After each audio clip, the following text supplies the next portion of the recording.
Hello and welcome to a brand new episode of the Nerdpocalypse podcast. I'm your host Jay. I'm here with my co-host Micah. Hey. All right, guys, we're back. Plenty to talk about this episode, so let's dive right into it. Checked out this week. I watched Kate on Netflix. This is an action thriller starring Mary Elizabeth Winstead. She plays an assassin who's in Japan, and she's assigned to kill this dude. He's like a Yakuza boss or what have you. And she misses because like there's a kid there. There's this young girl there, and she's like she's her whole thing, like her one rule is like they don't kill people in front of kids and they don't kill kids. And like her handler is Woody Harrelson, and he's like, look, you need to take the shot or whatever. And she misses. And then she's basically poisoned by somebody who finds out that she tried to kill these people. And so she has just a couple of days to live. Maybe it's like 48 hours, something like that. And so she ends up kidnapping this kid to try to get to this Yakuza guy. And then things kind of spiral out of control. It's a fun action movie. Like it's pretty fun. It's 106 minutes. Like it's a pretty easy watch. The action is good. It's like fairly fast paced. Mary Elizabeth Winstead like did a good job with like the action beats. Like she's pretty threatening, but they don't make it like where she's an unstoppable machine. She gets her ass kicked a lot because like she's a good shot, but like she's not like a knife or hand-to-hand combat expert or anything.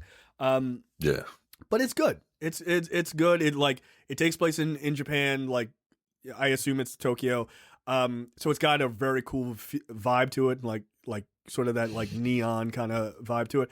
It's fun. If you like action movies and you like Mary Elizabeth Winstead, yeah, I think you would dig it. I think you would like this movie. All right. Yeah, I'll have to check it out. Yeah. Of the another thing of the many things that I have to watch, but I'll check it out. I checked out Far Sector. Far Sector is something I've been wanting to read for a while. But you know, I prefer to read my comic books in collected editions. Not very rarely will I read a comic book month to month, issue by issue. So I'll just wait for them to become a trade. And this started in 2019 and finished up in like August, and then the trade came out in October. So I was like, you know what? Let me get this because this Green Lantern looks like Janelle Monáe, and I'm a fan of Janelle Monáe. Now look, I read this first issue before I looked up who the creators were. I said, these people got to be black. Mm-hmm. They got to be black because one, the way that Sojourner Mulligan is the Green Lantern's name. The way she's drawn like if you draw a comic book, if you see a comic book, especially a superhero drawn, they're generally like statuesque and model-like. Nah, like Sojourner is drawn with a pear shape. Mm-hmm. If you know the four different body types, pear shape is one of them. She's drawn like that, right? She's drawn like a black woman, basically. Yeah. And the prose is written the way that black people speak. And I don't mean to say that like, yo, homie, what it is, yo, like, nah, like, but there's a certain... It's a rhythm to the way that we talk. Right. Like at one point, she called this one dude like Sadiddy. Like, yeah, that's not a thing a white person would ever write. Like, right. They don't even know what the word means. Right. She somebody gave her something to eat. She was like, "The fuck is this?" Right? Like it's just and sure enough, it's written by N.K. Jessamine, who's an accomplished author, and Jamal Campbell is the artist. And his art is beautiful. And this book does something that I love. The person that did the cover is the person that drew the book. Oh, right? Like what a revelation. Nothing is worse, dude. Nothing is worse than seeing a bomb ass cover and you open it and it's John Romita Jr. artwork. I'm like, oh, speaking of that, I'm glad you mentioned artwork because I have something else I'd like to put on the docket right after we talk about this. Go ahead. Okay. Now look, the story itself, it's 12 issues. It's called Far Sector because this Green Lantern is a rookie who has been sent to, like, there are like 3,600 sectors in the universe that the Green Lanterns patrol. Right, we're 2840, right? Something like that. 2040 or 2014, something like that. Something like that. And this Green Lantern is sent to one that is not on that map. It's so far away that, right. There's, that's why it's called Far Sector.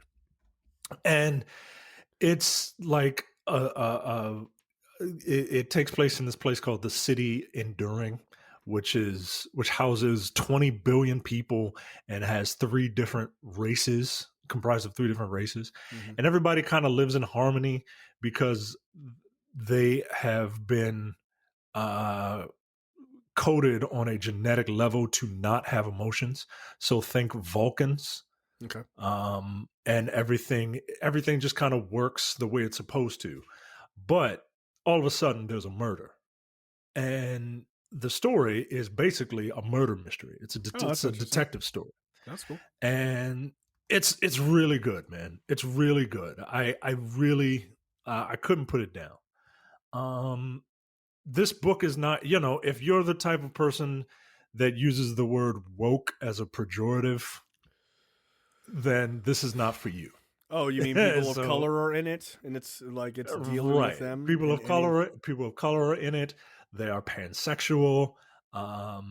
She was a cop who got fired because her friend tagged her in a Black Lives Matter post.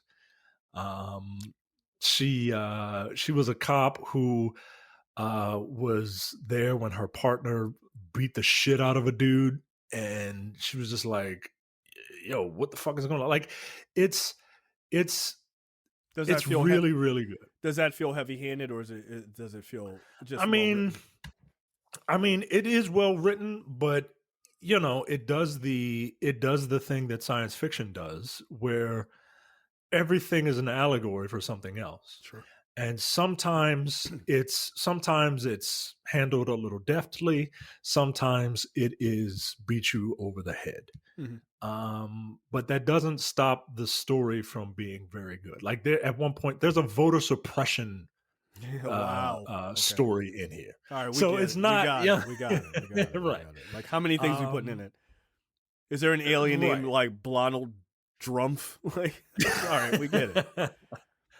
I mean, I think there's one character in there whose last name is Stump, and who was kind of put in that place, put in a position of power by someone who actually knows better. So yeah, but it's heavy-handed. It's preaching to the choir, but it's also very good. Yeah.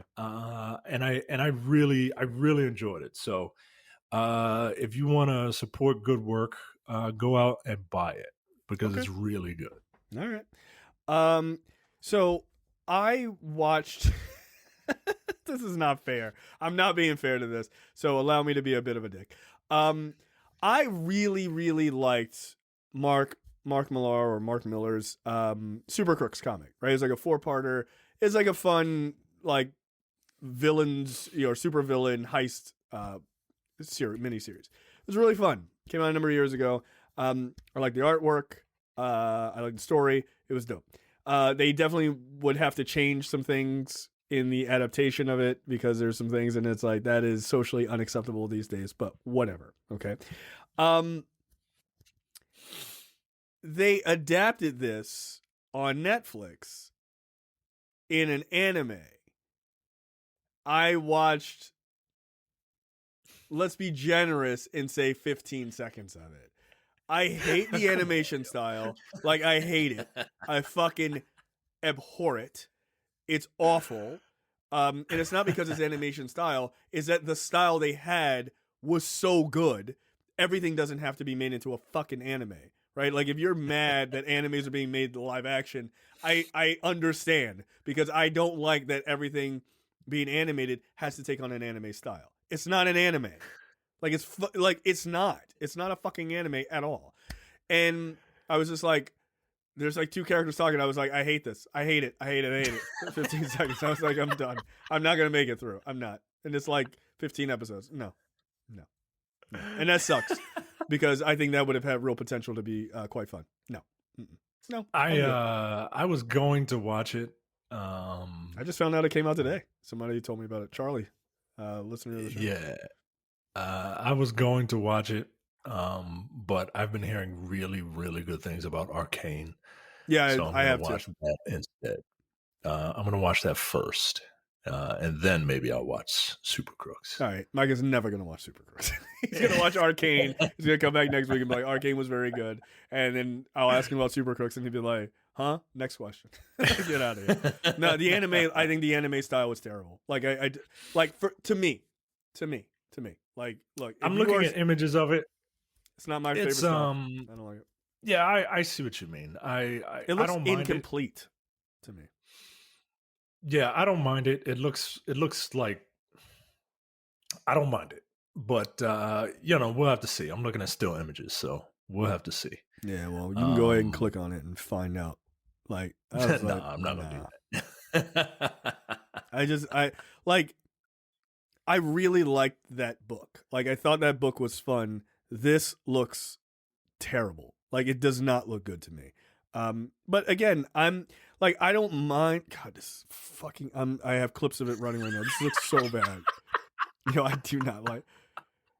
And it's not. It's such a weird adaptation. It's so off. It's so off for what the story was. Like, they're starting in high school and all. All right. None of this has anything to do with what the fuck happened in that movie or that book. Get out of here. Just adapt it. Like, come on. This was a slam dunk, by the way. Didn't need to be 15 episodes. It could have been one movie, one animated movie, and been done. Or Masters of the Universe, like 6 episodes. Like, that's all it needed to be.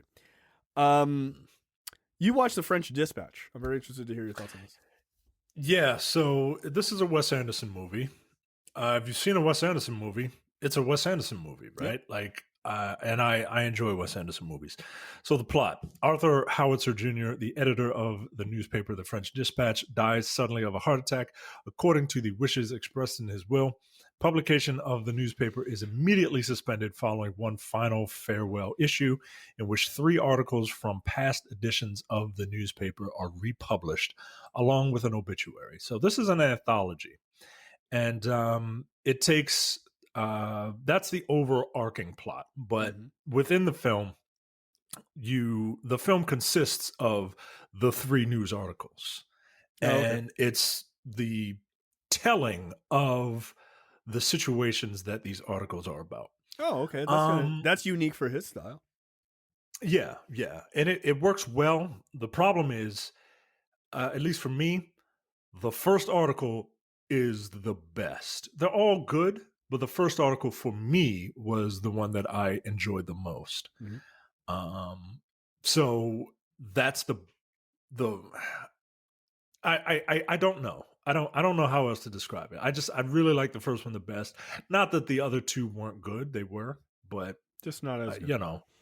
Not as good to me, right? Yeah. Like if the film ended on that 3rd article, then I would love it. But there's a reason why it's in the order that it's in, and this cast is an all-star cast. I don't know if you've heard of these people. Benicio del Toro, Adrian Brody, Tilda Swinton, Lea Seydoux, Frances McDormand, Timothy Chalamet, Lena Cowdery, Jeffrey Wright, Edward Norton, Willem Dafoe, Henry Winkler, Stephen Park, Bill Murray, and Owen Wilson.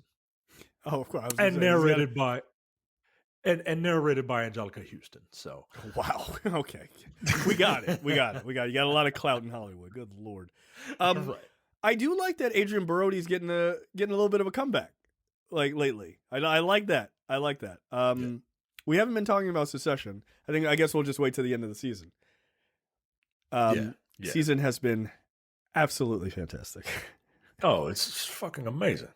Because I got a dick like a red sequoia and I And I fuck like a jackhammer. No, bullet train. I fuck like a bullet train. Oh, a bullet train. Yes. Yeah. Yeah, Tom is a wild dude, Jesus man. Tom is Christ. a wild dude. He is my favorite. He is a fucking psycho.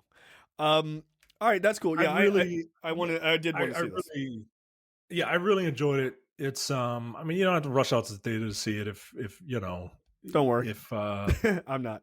yeah, yeah, but I really enjoyed it. And yeah, highly recommend it. But I only recommend it to people that like can appreciate movies that aren't just like punching people in the face. There's nothing wrong with a punching you in the face movie. Yeah, I'm But about to talk about it. I'm about to talk about like 6 hours worth of it. right, there's nothing wrong with it. But For like 3 hours. if you prefer punching you in the face movies, then don't go see this. But if your palate is a little more expanded, then yeah, check it out. There you go. Masters of the Universe Revelation Part 2. I was very excited to see this. Two major reasons. One, I liked the first one a lot. I thought it was fun. It gave the He-Man universe for me, because I never read the lore. Like it fleshed it out, and it made it feel much more interesting than just He-Man. And certainly that shitty cartoon that we all liked because we were stupid and young. And so I was excited for this. I like the cast and everybody else. This one picks up immediately where part one ended. And like with Skeletor being the Skelegod, as they called him, on the toys, I think. And like he's got the power now, he's got the sword, you fucking stab Prince Adam. He was like, "Bah, you're fucking dead, get out of here." And like shit is in disarray. Mark Hamill as Skeletor is basically the Joker, right? Like it's not particularly a different performance, but it's still so good because he has some fucking bars in this one. Like when He-Man is Prince Adam, he's like skinny or whatever. Not like in the '80s cartoon where he was just in a like silly outfit but still jacked as fuck. He just had clothes on. Right. Like in this one, he's like a little guy, right? It's like me standing next to Arnold Schwarzenegger, right? Like it's just like there's a profound difference here. And so he's at one point Prince Adam doesn't die, right? Like he gets saved, but like he's fucked up. And Skeletor is like, without your sword, you're not He-Man. You're barely a man. Like it's just like looking down on him. Like, yeah, he's got some fucking bars in this, and it's actually pretty funny.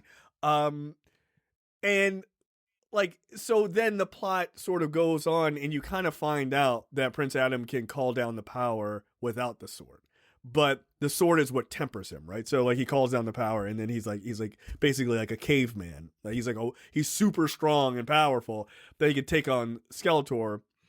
But like even with the sword, but he's just completely unhinged. Like you can't talk to him, he can't talk, he's just fucking wild. But the series kind of goes on. It still has a lot to do with Teela, but you get a lot more of He-Man too, right? Like it's more of a team effort than it is a Teela story than the first part was. The second reason I wanted to watch this was to see if we were right, which is that nerds who were freaking out about part one don't understand how narratives are written. Is that you take away He-Man in part one for the most part. Part two, you bring him back and you let him go for broke, and like so his return is awesome. Yeah, I'm here to tell you that's exactly what fucking happened, right? Like in the trailer for part two, where he's like, get to a safe position, and the people are like, there are no safe positions. He's like, there is one behind me. Yeah, and right after he says that, he proceeds to kick everyone's ass, and it's awesome, right? You literally get, I mean, like spoilers, right? Like this is like a pretty juvenile show. Like I don't feel like this is like, oh no, what's gonna happen next in the next episode? Like what happens is Evil Lynn is like constantly being told like she gets made the sorceress, and after the sorceress is killed, and so like Skeletor's like, look, you're the sorceress now. I'm making you fucking top shit. And then people are like, yo, why are you taking shit from Skeletor? Like, he gave you the power. Like, the power runs through you, actually, right? It doesn't actually run through him. And she's just like, oh. And they're like, and you're way smarter than him. And then you find out, like, he was an abusive asshole to her. And she was just like, fuck this. I have the power. Fuck you. And so she gains the power. And shout out to Netflix, like they draw her fucking jacked, and like she's fully powerful and everything. And like the story is Tila becoming the new sorceress to take on Evil Lyn. Like that's their story. And then He-Man, like gaining his powers and shit back. But you see He-Man eventually get the sword back, and he's back to He-Man kicking ass and everything. And he lets Skeletor stay as a Skelegod for a while. And Skeletor's like, what the fuck? Like, why are you doing this? And he's like, we're going to team up against her. And he was like, I want you to know what it's like to save the universe. Like, it's kind of a dope fucking line. Like he's kind of a badass hero. Like, it not just a brute. He was just like, look, we're going to team up to fight her. So I want you to know what it's like to actually be a hero for once and not just be a piece of shit. And you get to see He-Man and Skeletor fight side by side to take on Evil Lyn. It's kind of fucking awesome. Like they're like Skeletor is using his magic, the portals and shit to help He-Man out. Like it's dope. Like to have them fight against each other. It's actually pretty fucking cool. It's only 6 episodes and it's like 30 minutes each. But it's an easy watch. I don't know if they're doing a part 3, but I'd like to see it. Like the way it ends, it doesn't end like everything's done. Like there's shit that happens and you're like, all right, cool. Like clearly something else can come after this. But I think Kevin Smith made a really good series. Like I think it's fun. And it looks dope. It just does. So if you like the first one, I think you'll like the second one. And again, you get a lot of He-Man kicking ass. Like a lot. So like as he calls down the power, like I think it's the second episode. They're like, oh, you can't do it. And he was like, can I? Hold on a second. So, yeah. And then you get more Man-at-Arms, like, being a badass, which is dope. So, yeah, it's cool. Very cool.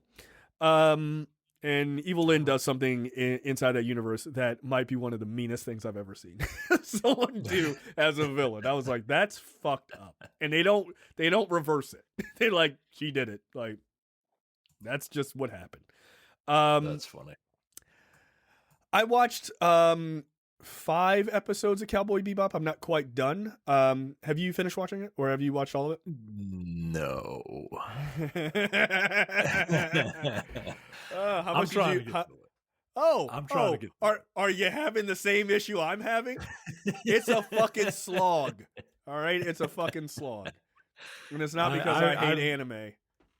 I've watched 4 episodes. Wow, I'm further than you. By the way, I'm probably really 4. I fell asleep on a large portion of a 5th one, and I woke up and I was like, I'm just gonna start here. I'm not going back. I don't give a shit. Yeah, I'm trying, man. I don't hate it. I don't hate it. If I hated it, if I hated it, I wouldn't be as far as I am. If I hated it, I wouldn't finish it. But I am going to finish it. Because I like the cast, and that's almost the only thing I like about this is the cast. You don't like the world? The world feels very like sci-fi channel to me. Ooh, like I've heard it described by other people as the cheapest looking expensive show that they've seen, and I don't necessarily disagree with that. I'm not sure I disagree either, actually. Like, I don't know that I do. I think the creators of this television show are really big fans of Cowboy Bebop. Mm-hmm. And you know, I think animation that's the problem. is unique. I think that's the problem. I think so too. Animation is very unique in that the way that your brain thinks about it, everything kind of fits. Everything goes with everything else. Whereas in certain situations, if you're if your CG is not great, if like nothing feels real, nothing feels tangible Yeah, in the show. The CGI scenes of like ships taking off and things like that, they look cool, but they don't feel heavy. Right? You know what I Yeah. mean? Like they feel like drawings, right? And it's kind of like, okay, but like where's the weight to it? Um my biggest issue with this show, um it's a fundamental issue, and I think you could fix it. The episodes are too fucking long. They're too long. They're an Yeah, I hour. agree. They're an hour. Yeah. I'm And like, it's the weird thing is that a lot of these episodes are taking inspiration from anime episodes, specific episodes. That right. first episode is an hour. The first episode of the anime, if I remember, is what the inspiration for the first episode of television. That anime episode is like 20 minutes. Yeah, they're all like a half hour. Every episode And of the comic is like a half hour, or the anime. which you know, those stories were tight. You know what I mean? Yeah, Like very. like they weren't there wasn't like it's a little bit of a slog. 25 And minutes for the first episode. yeah, and you get everything. I think they're really big fans of the anime, and I think they are kind of prioritizing making sure you see certain images Mm-hmm. that are in the anime that people who don't really have that people will be like, they'll do the Leonardo DiCaprio thing. Oh, Yeah. there Yeah. it is. There I it agree. is. I agree. That's the scene. And that sucks because I like the cast. I think John Cho is great as Spike Spiegel. I actually dig him a lot on this. I forget the guy's name who plays Jet. He sounds exactly like Bo Billingsley, dude. Like he sounds exactly like him. He's got the the annoyed like thing that Jet has. Yep. But he's also got like this, you know, the old man. Like he fits Jet, right? He got the memo. He does. He got that character. Here's the thing. I like Spike Spiegel. Like I like Jet. I like Spike, and I like Faye as well. Like the sort of the main characters, I don't mind. I don't even. I mean, I'm not a huge fan of his wig, but I don't mind Vicious either. Like he's fine, right? Like almost all of the acting is fine. The big issue to me, besides the runtime of every episode, which is twice what it should be, the big issue for me is it's written. The dialogue is written like an anime. It's not written like people talk. And like you said, in an anime, things just kind of fit.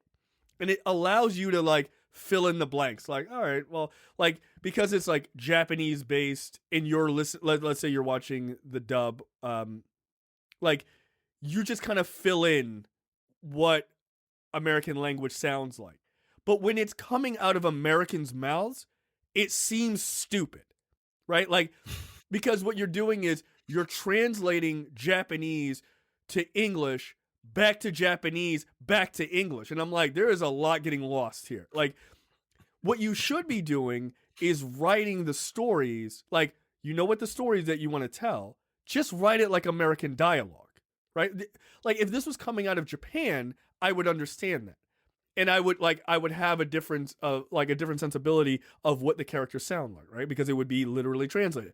But because it's an American production, they have them talking like an American version of Japanese people talking. And I'm like, this sounds moronic, the way the lines are being delivered. And it's not the actors, it's the writing, because I've seen these people in other things. Like, I know John Chu can deliver a line. He's a charismatic dude. I know the guy who plays Jet Black is a charismatic dude. We watched him in season 2 of Luke Cage. He was great. He stole the show for the most part.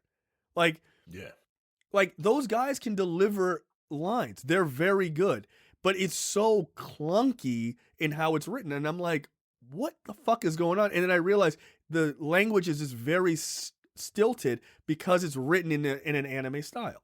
Like it's just very weird. And I like the world. Like I do. Like they got the music down. They got the look of everything for the most part down. But when it comes to like the line delivery because of the way it's written and the length of the shows, I'm just like, yo, this is dragging. It's dragging. And it shouldn't. Yeah, I think the length is one thing for me. I think you could tell tighter stories with Absolutely. a shorter runtime. Yep. Um, the music, like I like the music, but I I love the music, but a lot of it feels like it doesn't belong in certain places. Hmm. What do you mean specifically? Like especially like the music that's directly from the anime or like arrangements from the anime. I remember hearing these songs, but this isn't where they should be.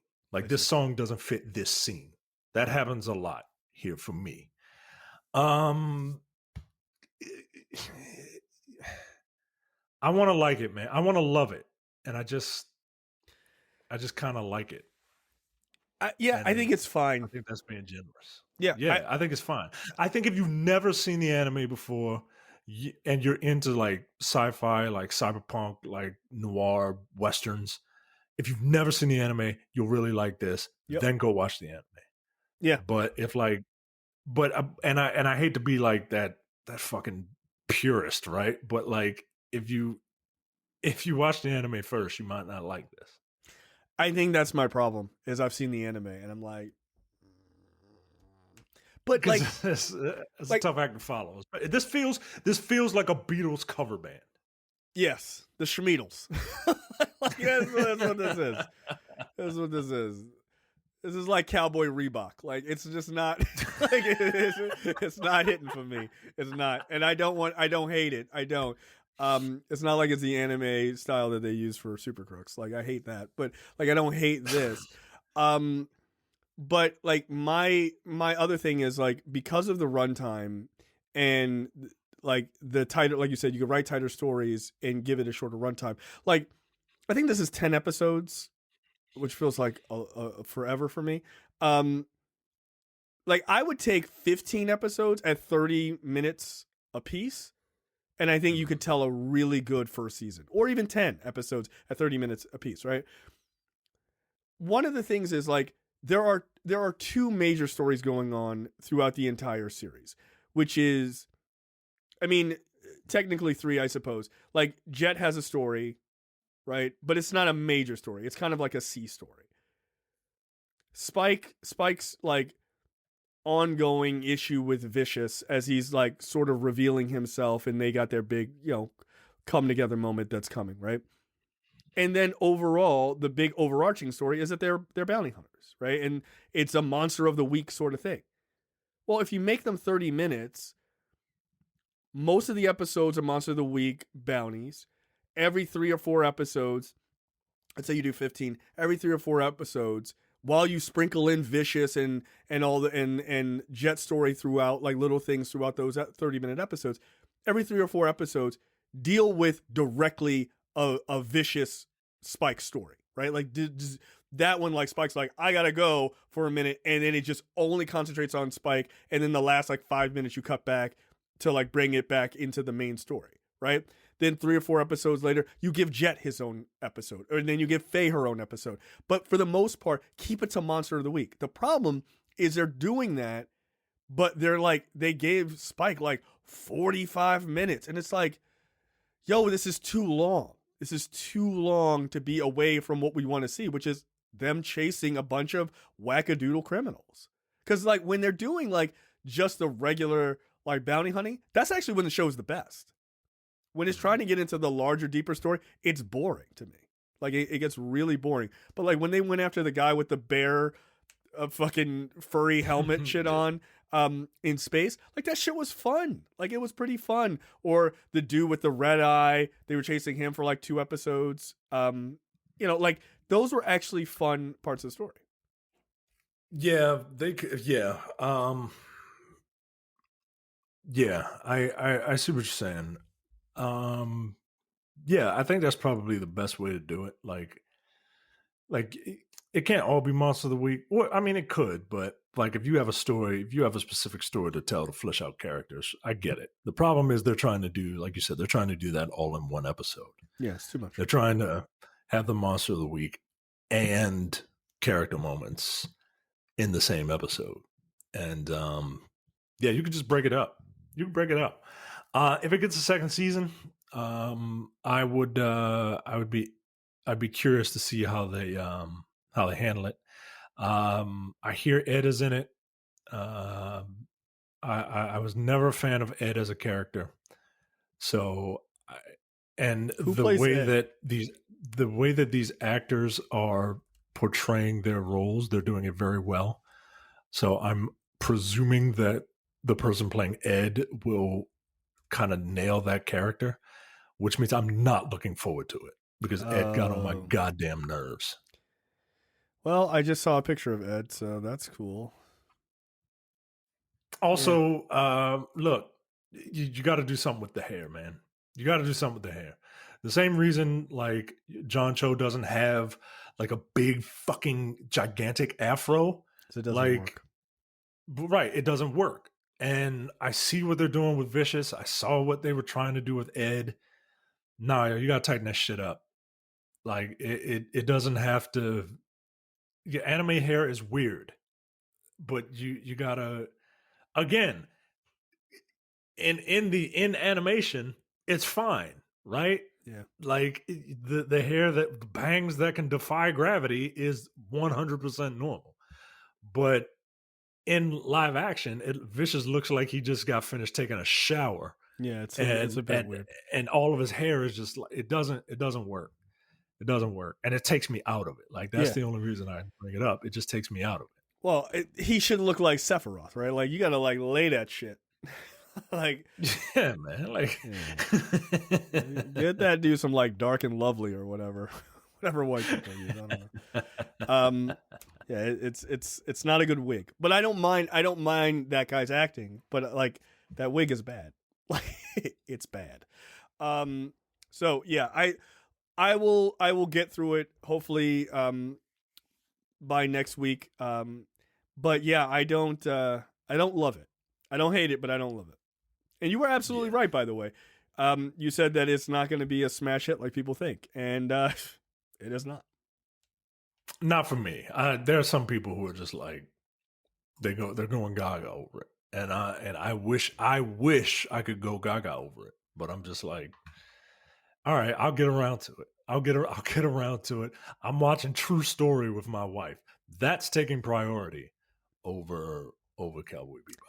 Well, as Terrence would say about Spider-Man on the new Avengers game, it gets better. I guess. I don't know. I have no idea. I'm on episode 5. It did not get better. But maybe episode 6 it gets better. All you gotta do is watch 7 episodes, Joe, and then it really gets moving. That's a terrible yeah, that's bad writing. Yeah, that's bad writing. What was that show? Umbrella Academy.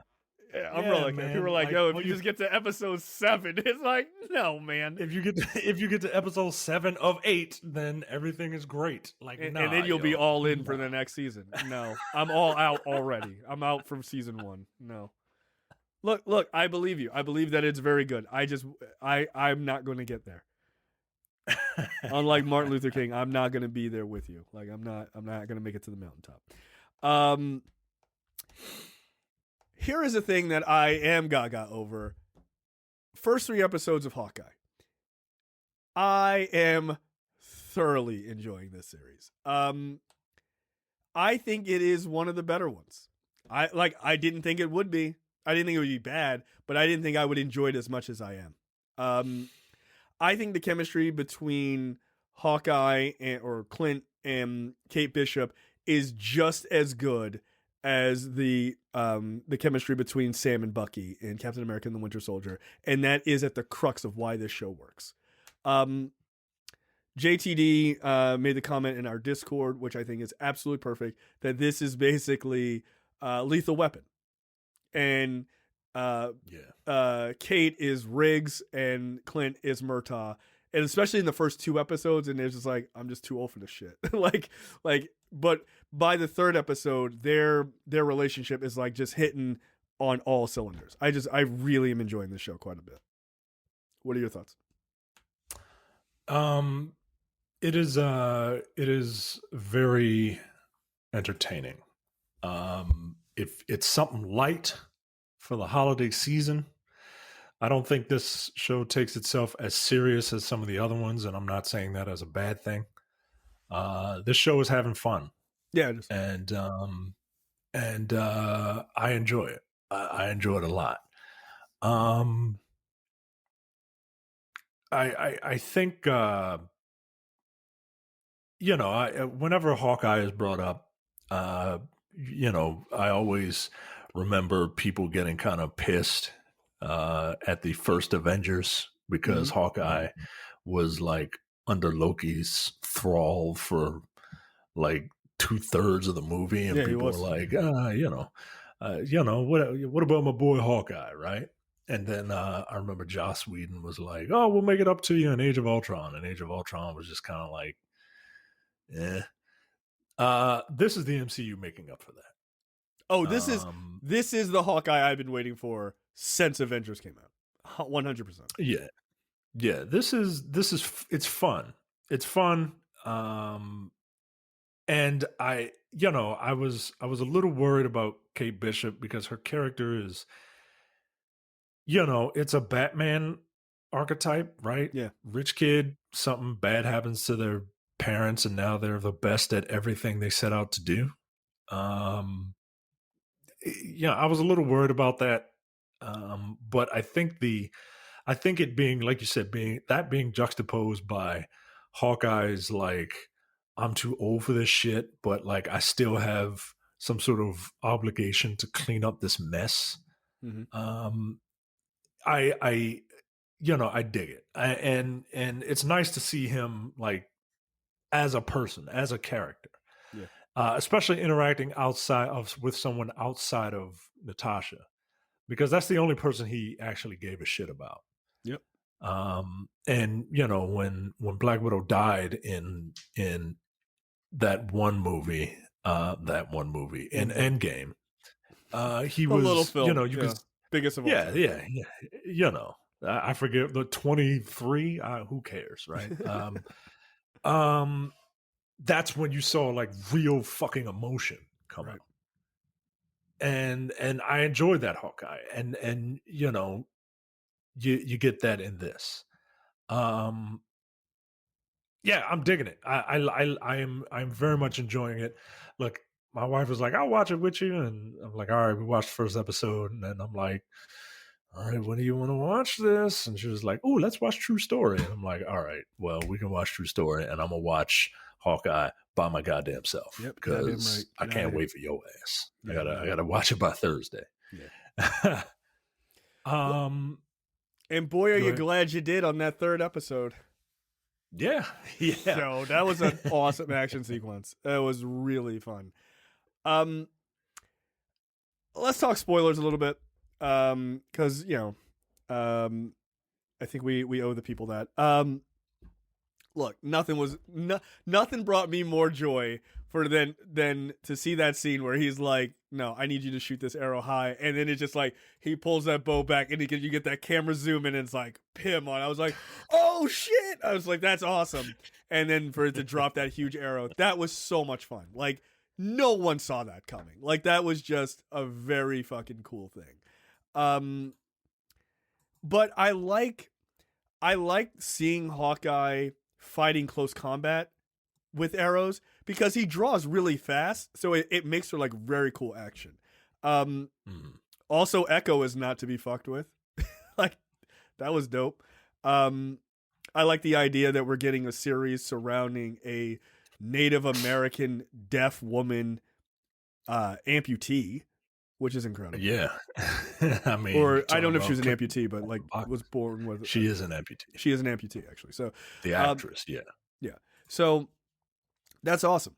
That's cool. Like, I forgot to mention this in the Cowboy Bebop conversation. The fighting in that show fucking sucks. It's too slow. It's too slow. And I know why. It's because John Cho wants to do it himself, and I get that. You're not fast enough, and that's okay. You're getting older, and like you're just learning this shit. I get it. I need them to use camera tricks to speed it up. Like that's it. You it can't be that slow, dude. It's just like it's boring. It's boring to watch. It's watching me do it. I don't know what the fuck I'm doing. I'm watching TV to watch people be badasses. Like that's what I want. Speed it up. Just speed up the fighting. Like that's what they do in kung fu movies all the time. You think those guys move that fast? No. It's like inhuman. Like they're not moving that quickly. They're moving fast. They're not moving that fast. They just turn dial up a little bit. It's all right. Yeah, the problem is like there's an art form to turning that up, right? Like Yeah, you have to be moving as the actor at a certain speed, and then the person has to turn it up. Like you can't run at normal speed and then just turn it up. You know what I mean? Like you got to slow it down, and then they got to tweak it to to make it look doable. Right. You know what I mean? Like, because I can tell a speed up action scene when I a sped up fight scene. Yeah, look. I love I love Donnie Yen, and I think that dude is an amazing fucking martial artist. Yo, I've seen a lot of movies where I'm like, yo, this is sped the fuck up. Like he's not that fast. He is. No, he isn't. No, yo, your arms are simply not moving that quickly. It's ridiculous. But it still looks cool. Like because he's also still super accomplished and he can do that shit for real, right? He just can't move that physically fast. So yeah, I don't I like the fight sequences in this. I like the slow mos of like they'll do like fast bow shooting, but then they'll do a slow mo when he's like jumping and shooting and stuff, which is kind of fun. Jeremy Renner looks like he's having a good time, which really helps. Yeah, Jeremy Renner's one of those dudes that just has like resting annoyed face. Like Yeah. he looks like he's just like he looks like he's not having a good time at anything. Right. You know what I mean? But not in this. Yeah. And we were talking earlier before the show about the joke about the suit. Yeah, it was offensive to his fans. It was hurtful. Apparently. No, it isn't. You know what would be offensive? You know what would be offensive? Having Jeremy Renner walk out looking ridiculous like that. Yo, can you imagine that big ass mask with an H on top? Like it don't work. It don't work. It don't work. Like you see the amount of improvements they made to Captain America's costume. Remember that fucking Avengers where he looked like a walking penis? He looked ridiculous. And they were like, we can't have this. This looks ridiculous. And then they gave him a badass suit in the next movie. And then it got better and better and better over time. Yeah, man. Like you can't have Captain America looking like he just stepped out of the Blue Man Group. You know what I mean? Like he looked it's just bulbous. Yeah, no, you can't have that. Like, and you don't want Hawkeye to look like that either. It looks stupid. So yeah, keep your bullshit argument that it's offensive to his fans. No, it isn't. No, it isn't. This is based on a book where he doesn't wear the costume. Right.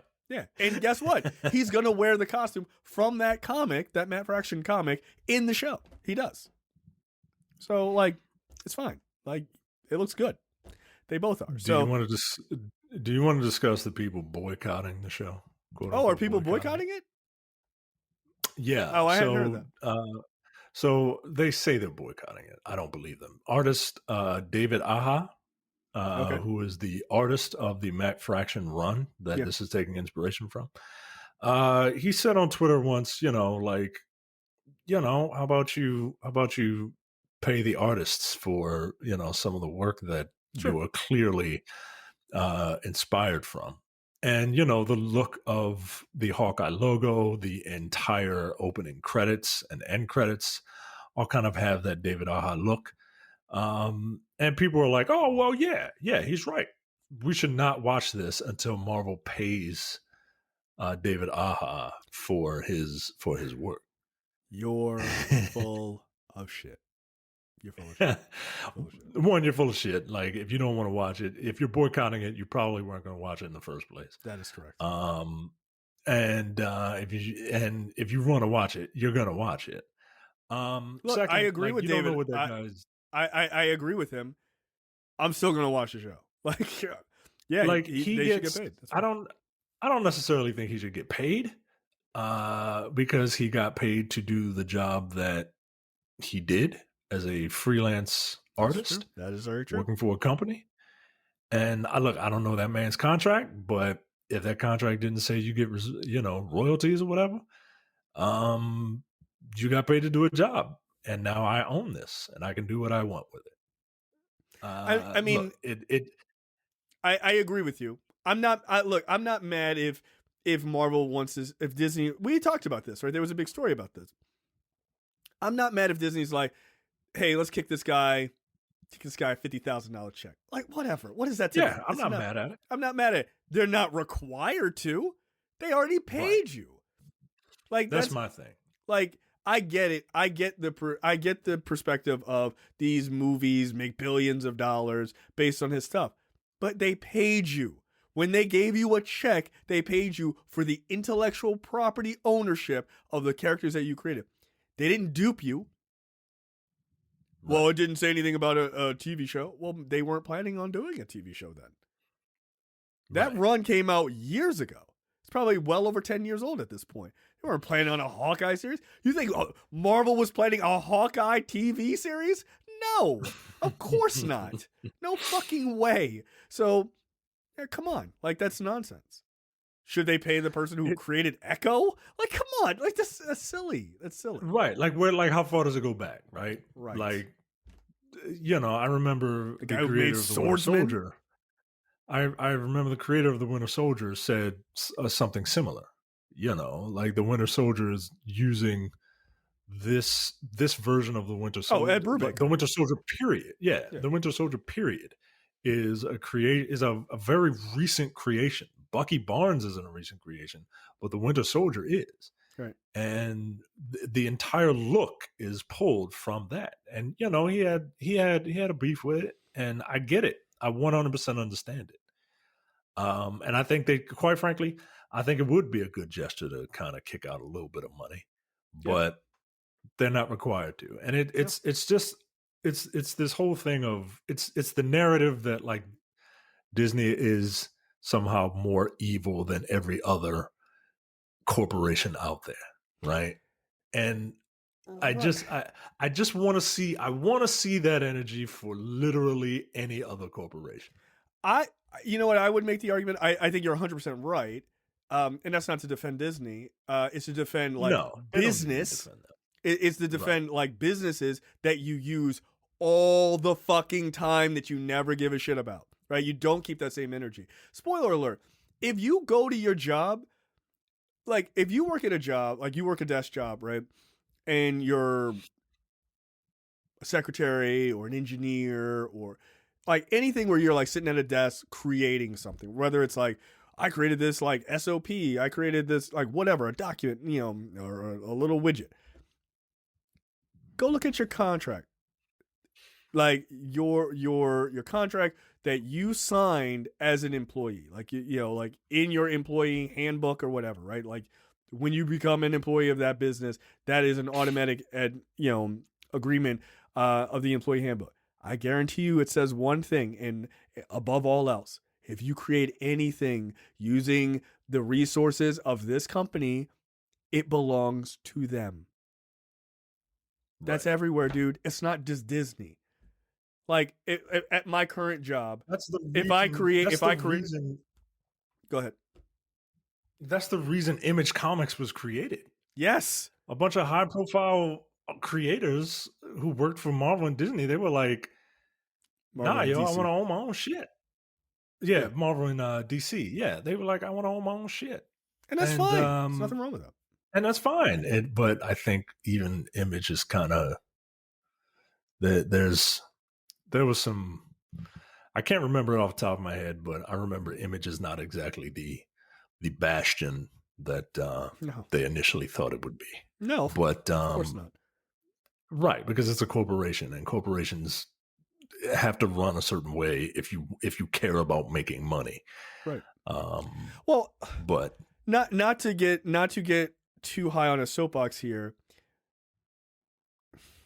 How do I say this while putting my point across without being totally dismissive? A lot of these arguments stem from people who don't know jack shit about how business works, and they don't know jack shit because they don't work, like, they don't have careers. That's the best way I can explain it.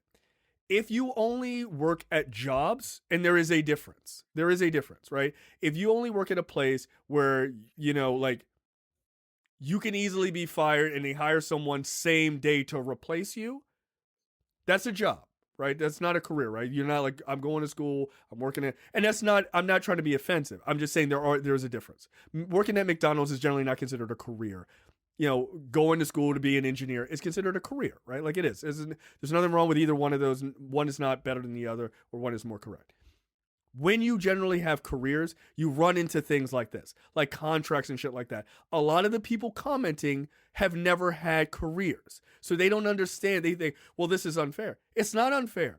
That's how a business works, dude. Like, it's how business, well, all corporations are evil. You're using all of them all the time. Stop saying everything that you don't agree with is evil. It's fucking stupid. I see people making arguments like that all the time, and I'm like, you're on Twitter. It's a business, right? You're on Facebook. It's a business. There is a guy right now, or a woman right now, working at those corporations, making something that you use, and you're like, oh, that's really cool, Messenger or whatever. You know how much money that person got paid extra? $0 fucking dollars. Because the rule is, you create something in-house, it belongs to the company. That's just how it goes. Like, try not to be a dick about it. Grow up. Grow up. Like, grow the fuck up. It's ridiculous. Should Disney kick money to them? It'd be nice. They're not required to. They're just not required to. They're not required to. And you signed a fucking contract, dude. You signed a contract. They didn't force you to sign it. They didn't make you didn't create a character and then they sneakily stole the character from under you. That's a different story. Hey, I was hired as an independent contractor and I was told I own the rights to this, and then Disney did some shenanigans and brought in a bunch of lawyers and stole the character from me. Then I'm on your side. Hey, I got hired by Marvel to create this character, and then they didn't give me extra money after they paid me. Okay, like, dude, that's not how shit works. What was it? I saw a whole thread. People are so fucking silly. I saw a thread the other day. What's really telling is that the Avengers are all broke and Tony had billions of dollars. And Daryl, who is a listener of the show, he made a perfect point. He was like, y'all paying y'all coworkers salaries? Thank you. I literally made that comment. They're coworkers. I literally He's not the boss the other day. He's not their boss. He's their coworker. I said it would be a nice gesture if he did it. I would take it if he did it. Of course. But I don't expect my coworkers to have me set for life. Get out of here, yo. Like, he doesn't have to. He doesn't have to. Like, but again, you just are taking the, like, again, in the words of he who remains, grow up. Grow up. It's ridiculous. Also, it's a part of their story that being a hero isn't the end all be all of everything. That's a part of the story. Like, it's like getting mad that He-Man isn't more in the first part. They're writing a narrative. Like, if Tony gave them all money, it would kind of undercut all of Spider-Man's fucking history. He's broke. It kind of already does, right? Like, Tony's giving this dude, he gave that dude his first suit, right? Like, that's the one big complaint from people that, which is fair, for some reason, right, that don't like this new Spider-Man for some reason. The few of them is that, like, he's not hurting for money. He got this fucking fancy ass suit that was given to him. Right. That would be something I'd love to see get, like, kind of ripped down and just like just give him, like, even if you take the suit that Tony gave him, but none of the tech works, right? Like, he has to rip all the tech out and it's just a fucking suit. Like, that's all I want from him. He doesn't need all of that shit. He doesn't. That's what makes him unique. Yeah. That's what makes him interesting. But grow up. Right. That's like his necessity being the mother of invention, right? Right. Because Peter Parker's already smart. You know what I mean? Right. Like he Brilliant. makes all his shit. So anyway, I don't want to get off on too much of a tangent. Last little bit of Hawkeye talk. Kingpin coming, right? I mean, I hope so. It's an open secret at this point. I hope Kingpin coming. I hope the way they introduce him is that she goes to see, like, oh, you know, somebody's like, oh, you know, going to see your uncle or whatever. And I don't want to see his face at first. I just want him to just have him sitting there, and I just want to hear that voice in the back to like, when I was a boy. Like, yes, tell us a story, you fucking crazy asshole. I hope so. I can't imagine they dropped that. I didn't know, like, I don't know Kate Bishop's character very well, but when people told me that, I was like, oh, that's cool. Like, I didn't know that. You don't put that in the series if that doesn't pay off, right? Like, yeah, you don't mention Echo's uncle, you know, if he's not in it. You know what I mean? Like, it's Kingpin coming, Kingpin coming. And it'll be really awesome to see Vincent D'Onofrio in this, because this is one step closer for me to see him on the big screen as Kingpin. Yes, and I think this is the right way to. So, I was thinking about this. Like, what's the right way to bring these characters back? The talk is that, like, and it's not as much of an open secret as like Tobey Maguire and Andrew Garfield, but the talk is that Matt Murdock shows up in the next Spider-Man movie. I don't know. I saw a picture of Charlie Cox on this, like, getting off the same flight as Andrew Garfield, and I was like, that sure is rather convenient. Like, it's rather convenient, like a little bit weird. Wasn't like a private jet, so, you know, you don't know. Was rather convenient. I don't know, but if he does show up, I don't want him to show up as Daredevil. I want him to only show up as Matt Murdock.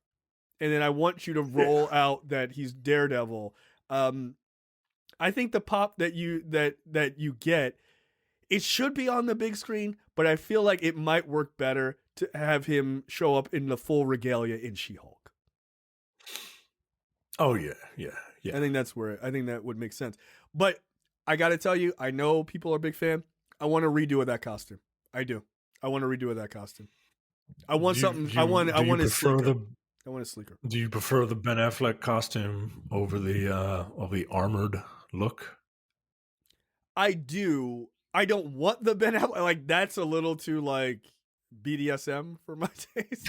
Like, it's a lot of leather. Run around. Yeah, it's a lot of leather in a Zentai suit and shit. Yeah, it's a lot. But I think you could. I want to see it streamlined. Like, I don't like the thing about Charlie Cox's Daredevil, and I really liked him in it, and I really liked that series, especially the third season, not so much the second season. But why it really worked is because of the acting and everything else. But I think if you're showing him in the MCU, he's a fucking ninja. Like, he shouldn't. Like, he felt more like a brawler than a ninja. Like, I want him to be more of a ninja style character. Because I think that's how he fits better alongside Spider-Man, right? Like, who are is largely kind of like a ninja type design too. So I think I would want it to be that sort of one piece thing. I don't want him to be a brawler. Like I want him to be able to go like toe to toe with people, but I want him to be more like flippity doo like type of shit. And then like, all right, I gotta fuck you up. I can do that too, but I want him to be more of a ninja type character than just a brawler. Yeah, I see what you mean. I think they did the armored thing because like Daredevil doesn't have any powers per se, like that make him strong. He just has heightened senses.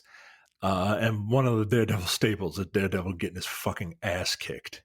Yeah. And I guess they went with the armored look to kind of justify him getting his ass kicked. You know what I mean? Like if he's running around in a Halloween costume from from you know, one of them pop-up Halloween shops, he gonna die. Yeah. Yeah, no, that's fair. Like I mean, I gotta say, as far as it goes, design wise, that Affleck suit is not bad. It's the leather is a little too shiny, like so it looks a little silly. I But mean, like the the design cowl, is fine. like the cowl and shit looks pretty good. And Ben Affleck's just got a fucking strong ass jaw. Like, yo, I'd be like, yo, that's Matt Murdock, yo. Like, I can see this guy coming. Like, that guy is not blind. He is faking it. But I like the red eyes and everything else. I think that looks really good. But yeah, I want to see. I'd like to see him a little bit more sleek, I think. So we'll see. Yeah, I'm looking at the pictures of it. It does. It's not That's probably bad. the best thing about that movie, actually. Oh, there's not a lot of good things about that movie. That movie was fucking bad, like real bad. Yeah, dude, he had his collar open and popped at one point. All right, you gotta relax. But I do like the idea of bringing Charlie Cox back. I do think he was one of the definitely the brightest spot of those Netflix shows. But that's it. I don't need anybody else. Maybe Punisher. That's it. I don't need anybody else. I don't need Luke Cage. I don't need Iron Fist. I don't need any of those. I don't need Jessica Jones. I don't. Sorry, I don't. And I didn't hate Jessica Jones. Why do you hate women and minorities? No, I want to see them recast. This is what I want. I'm actually not even mad if they bring back Jessica Jones. I do not want Mike Coulter as Luke Cage. I do not. 100% I do not. And I do not want Finn Jones as Iron Fist. No, that casting. Ain't no need for an Iron Fist. Ain't no need for an Iron Fist now. They already got their martial artists. They don't need another. Look, I'm okay with bringing him back. Like I like the idea of like a couple of badass martial artists in New York. Like that's kind of fun, and I kind of would love like them training and like sparring against each other. That'd be fun. I just don't like we can't just have a light bulb under his hand. Like we can't. Like I can't deal with that. Make it look good. That was one of the most offensive things I've ever seen. So that's just a light bulb. It's just a light bulb. So yeah, I don't need them to bring any of those guys back. Just recast them, and it doesn't have to be a rush. I mean, Mike Coulter busy. He don't need nobody. I don't think Vincent D'Onofrio's doing anything. All he's doing is being on Twitter denying that he's going to be in Hawkeye, which is a lie. It's a lie. So he ain't doing nothing. I wish people would just kind of stop. Just let it be. You know man. What I mean? It's coming. Like just have fun. You know what I mean? Like you don't have to be the one that knows the first to know everything. I mean, I guess that's like nerd human nature, right? Like nerds always want to know shit, right? Yeah, so and that's fine. But like, yeah, like that's the problem, right? Like you don't want to know shit just to know it. You want to know it so that you can feel better then. Yeah. So you can fucking gatekeep and shit. But all right. I get it. Delroy Lindo is going to be in Blade. That is correct. Delroy Lindo, the most Jamaican name I've ever heard is a badass in everything he does. That is also and correct. This. Come on, man! You're making me real. You're making me want another fucking Blade movie, man. Like this is really good casting. Oh, it's stellar. I don't even know who he's gonna be. He could be Blade. He could be Old Man Blade. I don't give a shit. He can literally be anything. That dude is a stellar actor, man. He is. I hope he yells at a white guy and asks him to say the N-word. Say it. I'll say it with you. My wife loves that show, man. She really does. That was one of the fucking funniest things of all time. It's like, I don't want to be on here. The talk is that he likely would be Jamal Afari, who is basically the guy who trains Blade, who they made into Whistler for the movies, right? Who was a black man who was like a jazz musician or pretended to be a jazz musician apparently. So who taught Blade like about music, which look, if you don't think that's going to be a big part of this, you're crazy, right? Like you're not putting Delroy Lindo in this, not to like black dad this shit up, which I'm 100% here for. But he also teaches him, close combat and how to use knives and swords and shit like that. So, yeah, look for Delroy Lindo to likely be the, quote unquote, the Whistler of this movie. That's fine. That's great. Yep. I'm more than okay with it. Fine with it. Next up, is there a Mass Effect television series on the way? I hope so. Amazon and EA are in talks to adapt Mass Effect. Now, for those of you that don't know, Mass Effect is one of my favorite game series of all time. It's same thing for Brad, my co-host on Dense Pixels and the Men with the Golden Tongues. It gets brought up way more than it probably should on that podcast, but it's because it's really great. And a report about Amazon's success with Wheel of Time I haven't watched from any Deadline. of that. I haven't watched any of it. I've heard that while it is successful, that just means a lot of people have seen it. But I don't know I've heard mixed things about the quality of the show. I have heard nothing but negative things about the quality of the show. Incidentally. Well, there you go. Yeah, people are like, yo, I read the books. This is fucking trash. Like, that's what I've heard. So, I don't know. I'm not rushing out this. But, those are book readers, though. You know what I mean? Books. Deadline is saying that Amazon is readying for more adaptations of popular franchises, including Mass Effect. Look, if you want to hear my expanded thoughts on this, listen to the latest episode of Dense Pixels. Terrence is on there, so that's all the reason you need to listen. Do I want a Mass Effect TV series? I think it could be. Sure, I would take it. I think it could be done, right? If you don't know anything about Mass Effect is basically Star Trek. Yep, it's Star Trek, but like with more action and less philosophy. New Star Trek. So the new Star Trek movie. It's the new Star Trek. Yeah, it's the new Star Trek. Which is fine. I know Star Trek, like, purists like hate it, but like I find them to be quite entertaining. I thought Star Trek Beyond was awesome. Like, it was fun. Yeah. If you like those movies, that's what Mass Effect is. Yep. So yeah, I think it could be done, but I just hope Amazon would really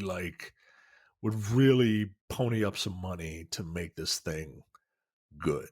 Aren't they spending like $500 million on Lord of the Rings? Yeah, but that's Lord of the Rings. You know what I mean?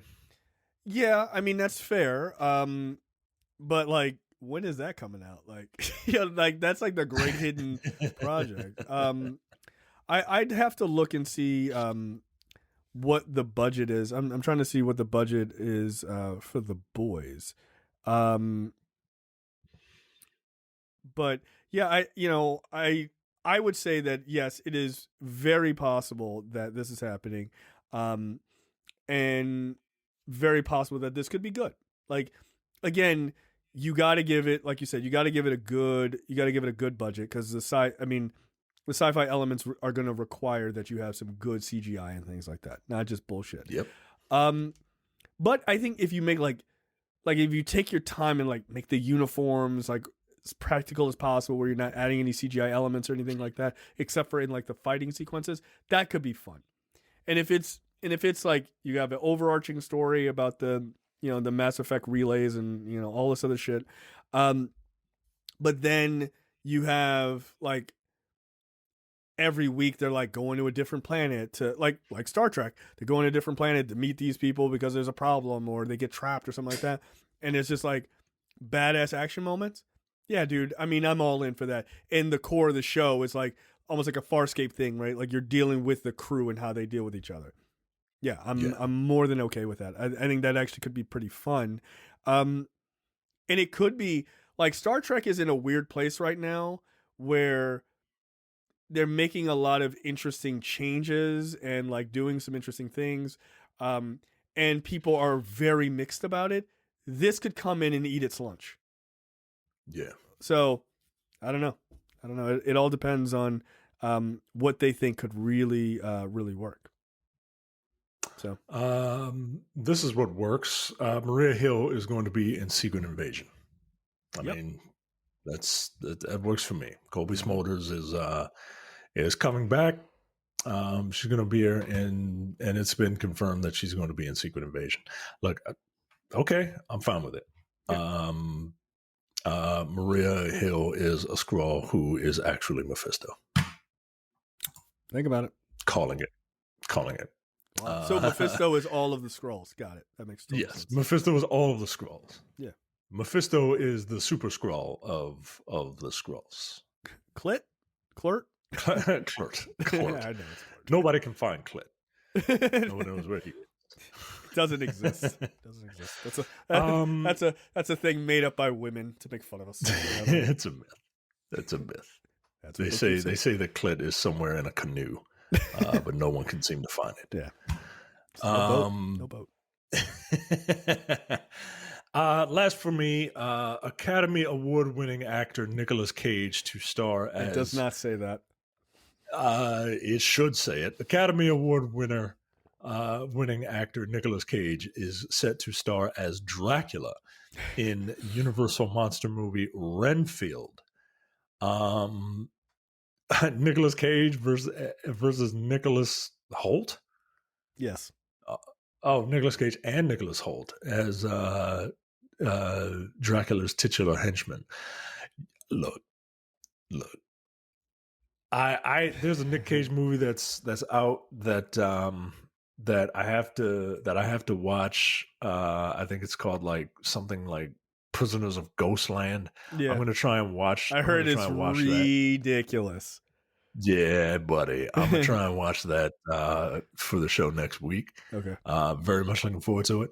Look, I mean, you can't tell me that you don't see Nicolas Cage as a fucking vampire. I can tell you, yes, I do, because I've seen Vampires Kiss, which is ridiculous. I'm a vampire. That's all I want him to do. I would like the same performance with him wearing the plastic teeth. Look, this is all fine. My biggest question is this their Dracula movie?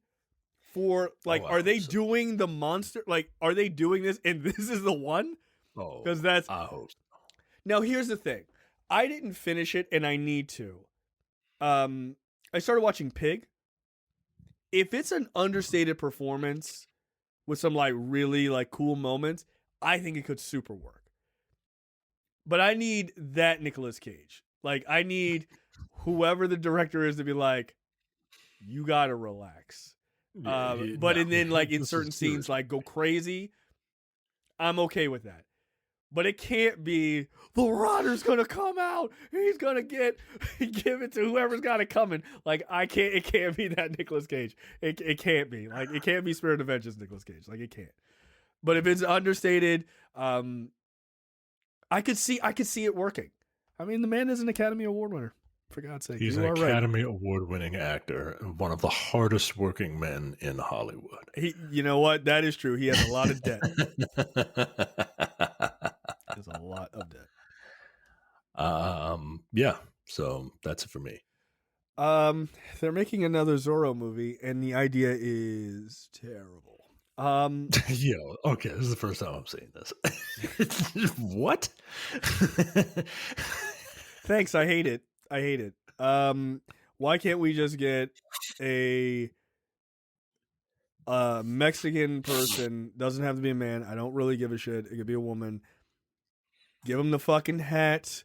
Give him the mask. It's in fucking old school Mexico and just kicking the shit out of white people. Why is this so hard? Why? Why are we overthinking this? So there has been a number of Zorro projects that has fucking died on the vine. But this one, Zorro 2.0, is the idea they're going to throw out there now.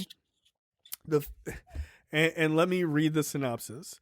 The film reimagines the iconic character of Oscar de la Vega, a young, undocumented hacker known as Zorro Z0RR0. Leet Speak Yeah, Zero. yes, in fucking leet speak. While fighting back against a secret government unit that attacked his mother, he discovers a high-tech conspiracy that threatens not only his family, but the world. So yeah, they're just copying Mr. Robot. Got it. Oh my god. Yeah, look, Zorro, Mask of Zorro with Antonio Banderas was perfect. It was a perfect movie. It was excellent. It was starring a fucking badass. We got a Latin dude who was just a fucking hero. And they followed up with a shitty sequel, whatever that happens. They should have tried again and gotten a third movie, honestly. But then they tried in 2011. We learned about Zorro Reborn, which dropped the character in a desolate post-apocalyptic future. I've seen the trailer for that. It's ridiculous. It was also called, I think at one point it was called Zorro 2099. You can look it up on YouTube. He didn't have a whip. He had a sword. Like, this is the future. He had a sword that could also be like a whip. It's like what's the like the character from Soul Calibur. That's what I was gonna say. What's her name? Ivy Tits Valentine. Yeah, Tits McGee. Yeah. Yeah. That's kind of how it was. Then I think her name was Gianna Michaels. I think that was her name. Really? I mean, so I've heard. I don't know her work personally. Yeah, character with big white titties. Got it. Yeah, that's her. Sarah J is playing this character. Wow, amazing. In 2014, I'm sorry, Triple H. It's so mean. It's so mean. It's so mean. And all of you guys making fun of her, whatever. Yeah, you would. So knock it off. In 2014, that woman got y'all through hard times, and look how you treat her. Like, you pieces of shit. No, that just goes to show me that all those dudes want to fuck Triple H. That's what that means. Yeah, well, I mean, I guess I'm in line. I mean, whatever. It's time to play the game. Whatever. I get it. Got it.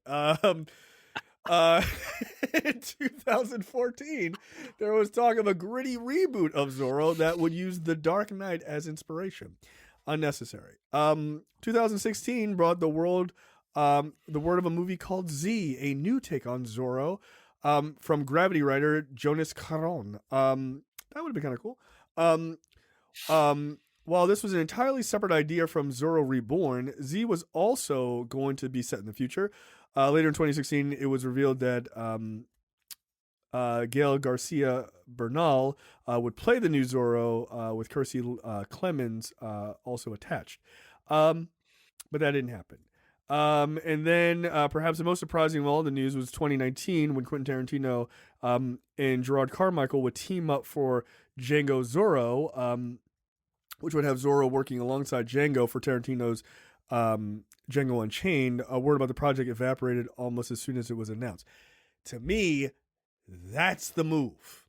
If you're gonna do another Zorro movie, bring it Benicio del Toro, Antonio Banderas back. He's older, like as an older grizzled. I'm rich in retirement. I don't do this shit. Django finds him and is like, "Come on, dude. Like, let's go kick some ass." Yeah. Okay. Like, that's what the comic basically was. Why not? Who doesn't look, we live in a different era now. Who doesn't want to see a badass older Mexican dude team up with a badass black dude to, again, kick a bunch of piece of shit white people's asses on screen? I'll buy 4 tickets and take 1 seat. This is awesome. It's a great idea. And I feel like white people would see it too, like, yeah, we probably had this coming. This looks dope. Like, you think Tarantino wouldn't crush that? Yeah, he would have a blast. If a white director did it, white people would see it. Yeah, they would. I would be okay with it. Like, if Tarantino wants to do that, like a Django Zorro film, I would 100% see that. Yeah, why 100%. Not? Hell yeah. Sounds fun. Yeah. Hell yes. Or if not, like, I don't know if he would license that character over, but let somebody else do it. But like, I think it would be fun. Like, I mean, look, you could license the character over and just get 2 different actors, but I feel like having Jamie Foxx come back and having Antonio Banderas come back, I think would be dope. Like, I think that would be a lot of fun. Yeah.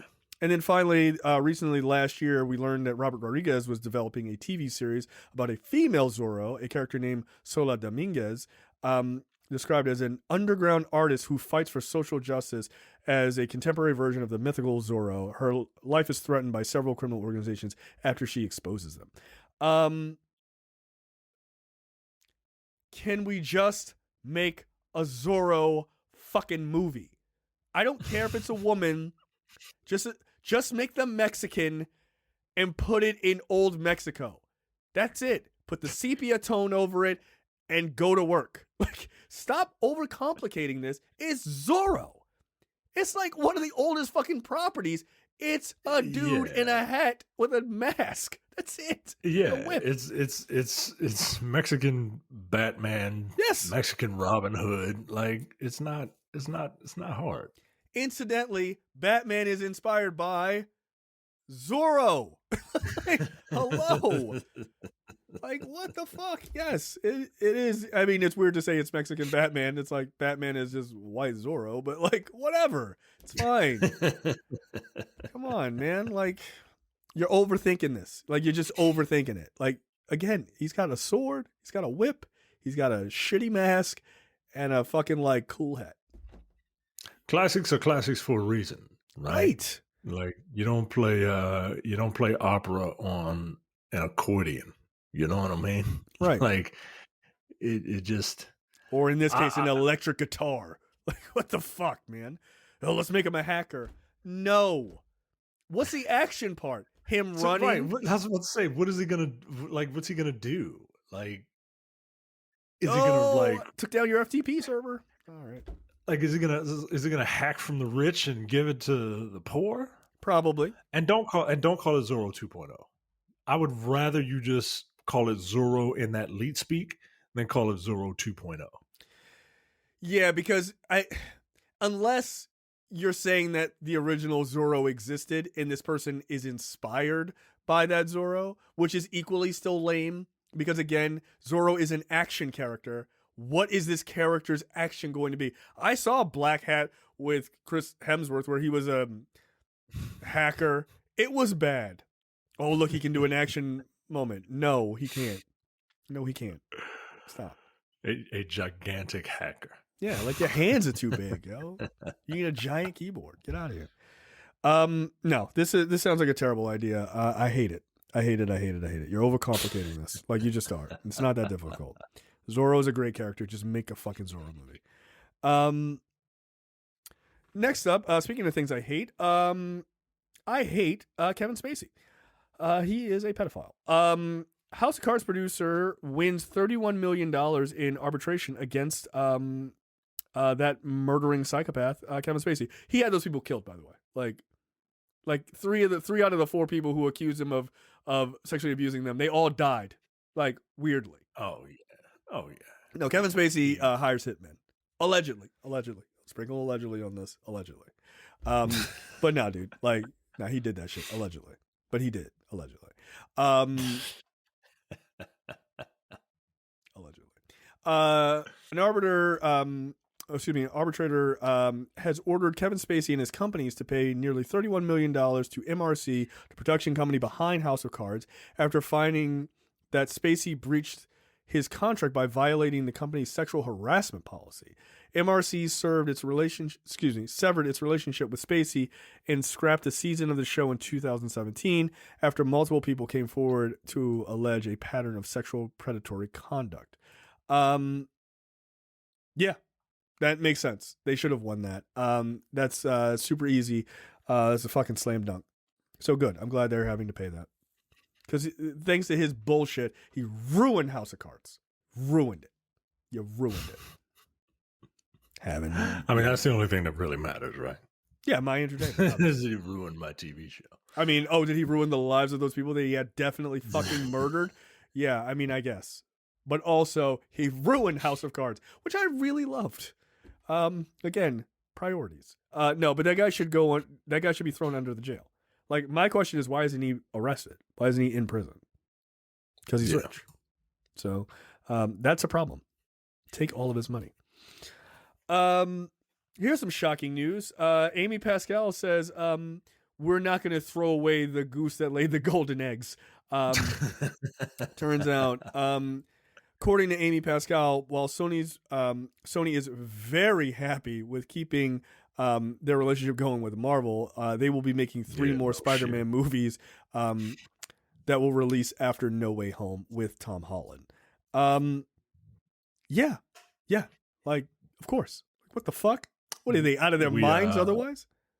We recently, for those of you listening, Jay and I recently recorded a new episode of The Airing of Grievances. And in it, we were talking about people taking credit for work that they don't do. Yeah. And if it works, you know, if you're going to keep doing my work for me, I will gladly reap any benefit that I can from it. My thing is, my biggest issue with Sony is why you keep making all these other shitty movies. Just let Marvel handle it. Like, you're mucking up the works.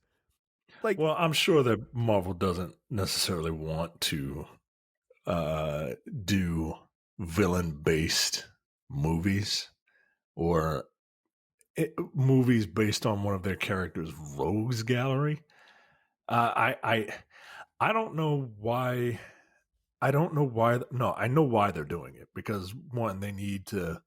It's easy to confuse the average moviegoer, right? oh, sure. Yeah, they don't. You know, the Morbius. They put up the in association with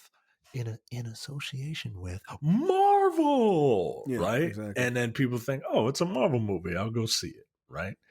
So, yeah, and you know, I get it, but at the same time, you know, I don't know. Maybe I wonder if my thoughts on a Venom movie would be different if Marvel was doing it. They would Like, I like to 100 think that they would.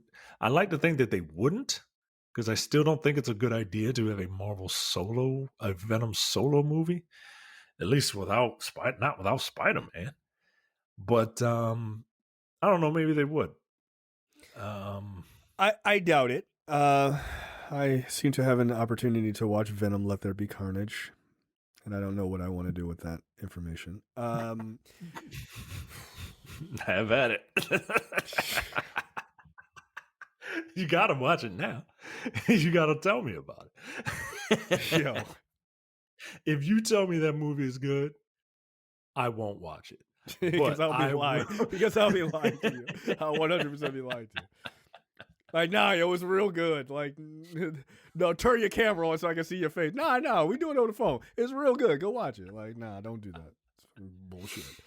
All right, I'm gonna watch it tomorrow. God damn it. Yeah, look. Actually, no. I'm gonna watch Free Guy tomorrow. That's what I'm gonna do. So here's my thing. I think if Venom existed in the MCU done by Marvel, I think you would have a different feel, because I don't think they would do a solo thing. I think they would make it make sense. But my thing is, if you have this goose that is laying these billion-dollar eggs, why on earth are you starting, like, let's do Kraven and all this? Fine, do Morbius. Who gives a fuck? Like, you have all of these side Spider-Man characters that are not that important, right? Marvel's not going to bring Sable into the MCU. Not likely. But they definitely probably would like to do Kraven. But maybe they check with Marvel and they're like, hey, we're thinking about doing Kraven. Are you cool with that? And they're like, I don't give a shit. Go ahead.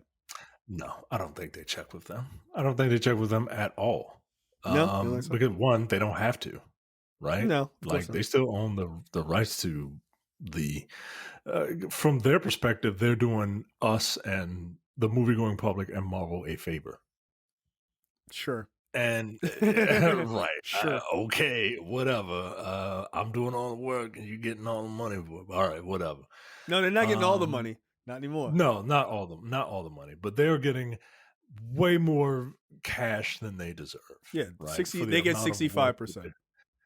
For the amount of work that they're doing, handling marketing and stuff like that, which is all right. Like they're getting a good end of this deal. Oh, 100%. 100%. but I don't think they're checking with Marvel. I just think they don't know. I think they don't know. I think they have a list. Someone gave the person in charge a list of Spider-Man villains, and they say, "All right, tell me about these villains." Well, this one is like Spider-Man, but evil. Oh, well, then we'll just make a movie about him, and we just won't make it evil. We'll make it like a buddy cop movie, I guess. I guess that's what Venom is. Yeah. Here's a vampire. A vampire. Everybody loves those, right? And here's Craven. This guy's really popular. He might be, but I don't think they know I don't think they know, right? Like they're just picking what someone says is popular. And Like, that's the difference, right? Like yeah. the people who are in Marvel, like they know their own character. They're run by people who know their characters. Whereas I don't think people on the Sony side know who these characters are. They're just like, who's popular? Do that. Yeah, my fear is, well, or the reason why I think they do talk to some extent is because in order for the MCU movies to work, like in order for Electro and Sandman and all these, and like for them to know not to grab Mysterio because they needed him for that next movie, I feel like they had to be like, what are your plans? We don't want to step on your plans, but we still want to make our own shit. But I like, think it's the opposite. I think Marvel is checking with Sony. Hey, what are your plans with the characters that you have? yeah, okay, that's fair. So that we can figure out what we are going to do on our side. That's Okay. what I think is going on. Yeah. There's no way they would have done Mysterio right, by the way. Sony. No way, dude. Of course not. No. Of course not. And if they knew the potential of a Mysterio, they would have done it already. Yeah. They're like, this guy's got a fishbowl in his head. That's fucking stupid. That's dumb. Right. I'm not doing that. Like, this guy's an illusionist. No. Right? Like, they read the Wikipedia and they're like, that's dumb. Marvel is like, how do we twist this to make it make sense in the MCU? Which gives it much more depth, much more interesting backstory. Because they have so much to build off of. I don't know. My question is, where do you go from here? Right? After, I mean, obviously we haven't seen No Way Home, but where do you go from here? Are the next 3 movies, like, what does that look like? Is that you're smashing the universes together so you get like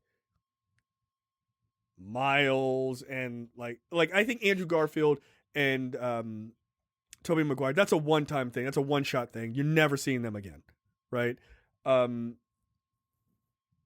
But I'm wondering if like it opens the door up to like Ghost Spider and like other things like in the future, and like how does that work? Does that give them the ability to bring over Craven and stuff like that? Like what are they doing exactly?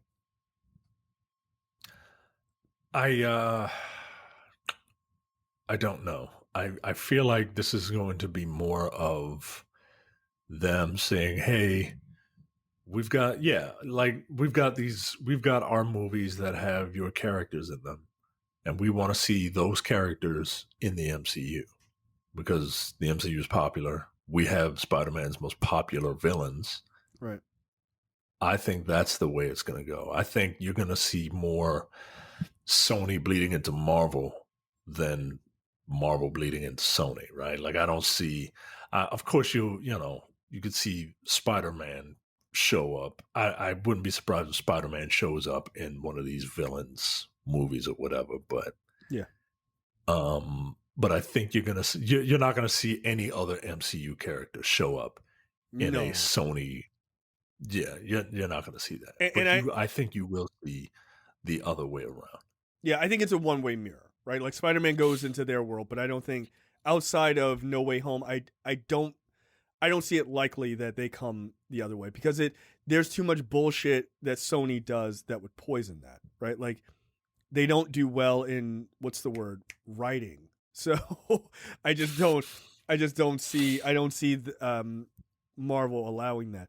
But like Marvel's like, look, we got Spider-Man. Spider-Man's working. Everything is good. He can go to your world and just never talk about the bullshit that happened with you. But this is 3 MCU movies, So that's kind of interesting, right? Because Marvel has one more movie with Tom Holland, and then they're talking about another trilogy. It's from my understanding. So my guess is Tom Holland will be back in like an Avengers level Spider-Man movie, and then you get Yeah, another trilogy. I didn't know. I didn't know he was signed on for another Marvel movie after No Way Home. So I if that's think, the case, then yeah, yeah, I'm pretty sure he signed on for one more after No Way Home. But like, this is the end of this Spider-Man trilogy. But I think because they're like, it's not. I don't think it's another Spider-Man movie. I think it's just another like, I don't know, fucking Secret Wars or whatever they're building to. Like he's contracted for that, and then you see some more Spider-Man movies. But who knows? Like, is he showing up in 3 more Spider-Man movies, but they're not hard focused on him, right? Like he's in it, but it's like it's about Miles or like I have no idea. I don't think anybody knows. So I don't think you're getting Miles for a while. probably not. Probably not. You I might feel get like Miles at the you might get Miles at the end of this trilogy, of this upcoming trilogy. yeah, I can That's see what I'm that. thinking. Yeah, I can see that. Like because Holland will be old at that point. Like Yeah, he'll be and like he an said older Spider-Man. he said in a GQ article, he's like, if I'm still playing Spider-Man when I'm 30, something's wrong. Right. Well, it looks like you're going to be playing Spider-Man until your 30s because you're 25 now and you got 3 more movies coming.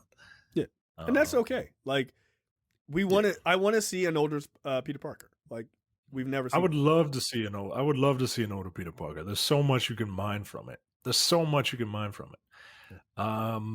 You know, we don't this MCU Spider-Man has always been like a character that is like noble and feels guilt like to a fault, right? Right. And he feels like he's got that like I got to protect everybody complex. And at one point he's married, man, and like we don't really see a married superhero. Like of course people in relationships, right? Hawkeye's married, right? But like she's Hawkeye's wife isn't in peril. And I'm not saying like you should marry Spider-Man just so that his wife can be in peril, but it's another thing that you got to juggle. Right. And I feel like Tom Holland's Spider-Man doesn't have to juggle a lot. No, not right now. Like he's just a kid. And it's Yeah. and to me I think that, and we had talked about that last week or the week before, like the idea of him as he's getting older inspiring Miles, inspiring a younger, like you could just say a younger Gwen Stacy from a different universe and stuff like that, or even a young Gwen Stacy from this universe, right? Like you could just change it that Gwen Stacy is Miles's age, right? Like they're being inspired by watching him when they were growing up, and then they take over the mantle as the Spiders as he's retiring. Like it's fine. Like he doesn't have to be there the whole time, and you don't have to fucking murder him, which Sony is definitely not going to do. You're not killing that cash cow. All right, let's move into what the fuck brought to you by JTD.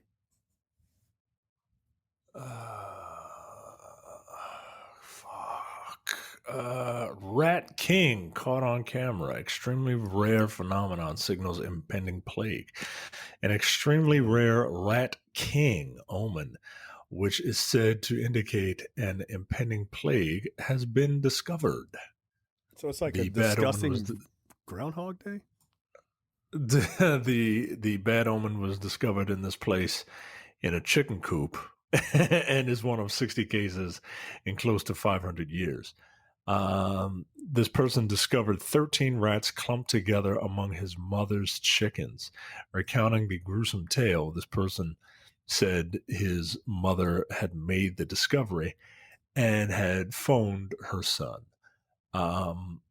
Such was the rarity in the sight, he revealed his mother had been quite upset after seeing the pack of rats. Quote, I was making the most of a quiet morning when my mother phoned me, sounding quite upset.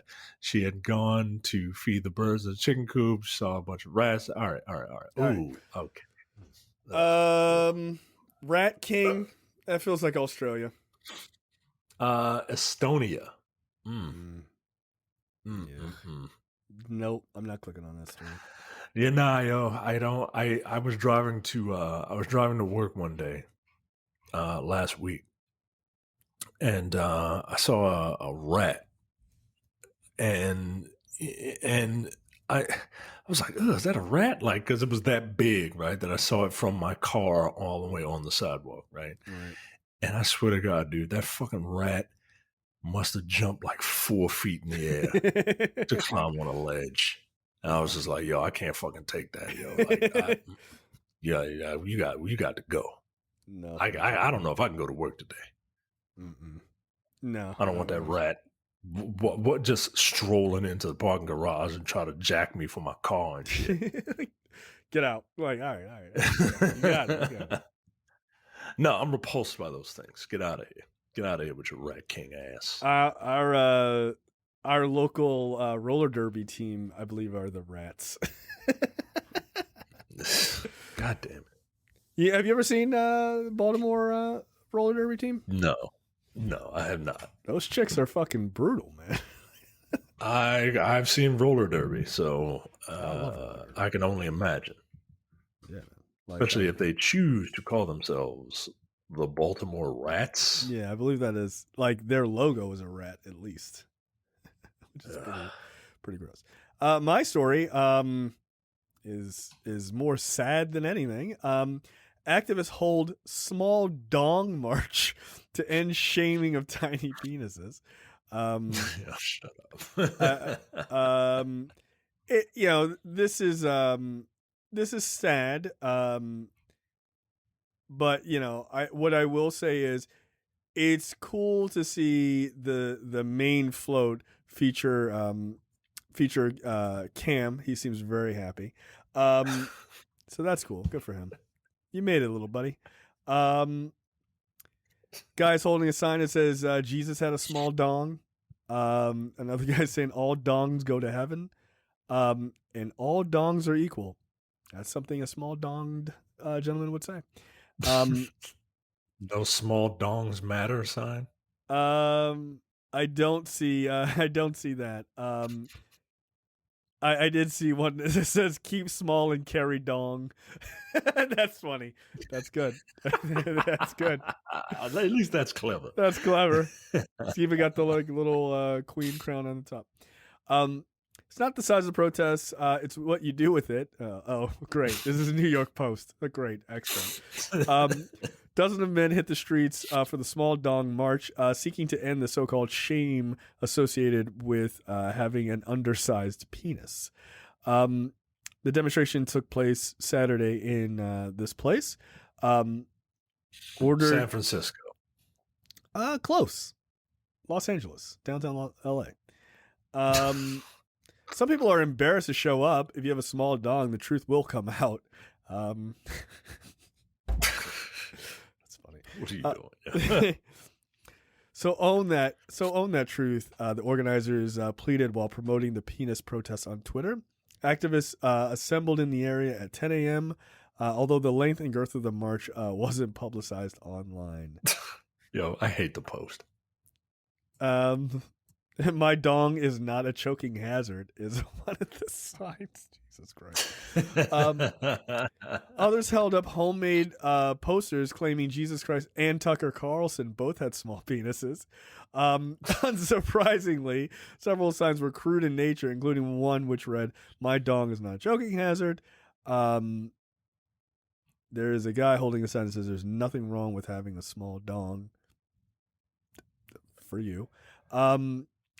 Several demonstrators insisted that they were simply attending the march as allies and claimed that they were not actually well endowed. A number of women also hit the streets in support of the cause. No, I'm an ally. I swear to God, yo. Like, men just can't help themselves, yo. No. Like, they just, I mean, I'm just here to support. You know. Right. All right. This video featured a passionate participants chanting "Motion of the Ocean" as they made their way through the downtown LA area. So there you go. Yeah, shout out to Cam. This is a big deal for you and your people. Not one black person. That's exactly what I was gonna say.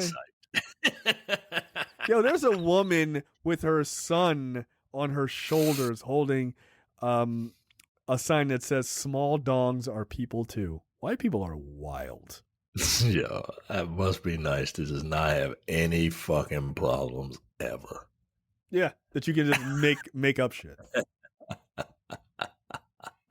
Men packing 3-inch penises, apparently the threshold for a micro penis, made an annual income of around $76,000 on average, according to the report. Not only that, but males with a 4-inch penis were more likely to be promoted. Interesting. I make more than that, and I have a larger penis than 4 inches. I'm okay. I'm okay with it. And I say that not so much about my salary, but more about the fact that I have a bigger penis than 4 inches. That's sad. That's sad. And I've been promoted before, so I'm fine. Wow. Yeah, I think I would have a really I think I'd have a sad if I had a 3-inch penis. That is unfortunate. I don't know how you deal with it, Cam. I really don't. All right, so I expect I expect mean messages to me tomorrow. Wow. Yo, That's 3 inches. That's wild. Hard. It's a hard 3. It's a hard 3. That's a hard 3. This is 3 the hard way.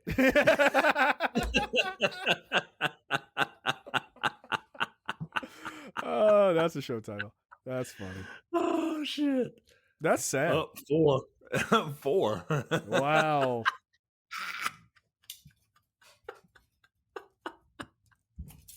That is unfortunate. Oh shit. I can't imagine. Oof. Good Lord. All right. So trailers this week. We only have one. Would you like to hear the audio of this? Because I feel like maybe we need it. What are your thoughts? I mean, I've heard the audio. Sure. Go right ahead. All right. Right ahead. Like I'm gonna set this up because I feel like oh, that's kind of cool. Yeah, I feel like people are gonna wanna see this. All right, here we go. This is a trailer for Reacher. This is the Jack Reacher series that's coming to Amazon. So here you go. You boys know what's about to happen to you. You leave now.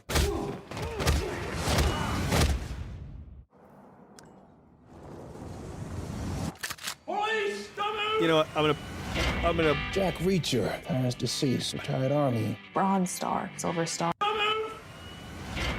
Jack Reacher, parents deceased, retired Army. All right, I'm gonna pause it here for a second.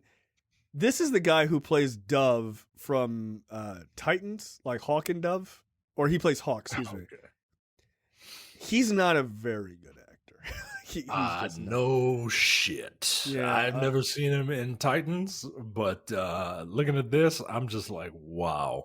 I get it, right? Like, he looks like what Jack Reacher is described as. Right. But, right. That part is fair, right? Like, the rest of it, okay. So here we go. Continuing. Bronze Star, Silver Star, and a Purple Heart. What in God's name is a guy like that doing in Margrave? What's a guy like that doing in jail? Zip ties? Cuffs didn't fit him. That guy's fucking enormous, by the way. He's a huge dude. Yeah, 7 bodies he's a since you big set dude. foot in my town. I was arrested for murder. Now you want my help? I want you to do what I say. You just go wherever you want, whenever you want. Everyone's always jealous. Yeah, When we I get it. uncover You this want to whole fuck operation, it. All right, relax. and burn it to the ground. You boys know what's about to happen to you. You leave now. I feel like if you're going this Don't be way, getting yourself John arrested Cena for would have been a murder. good choice. He's not tall enough. Someone who though. knows firearms well. Lightning. I mean, John Cena's like This 6, wasn't our first what, time. 6 foot, 6'1". That's tall for Hollywood. So be smart. Don't Yeah. be You know what I mean? Promise me you won't end up in another holding cell. Yeah, Taller than that black dude. I guess that's all that matters, right?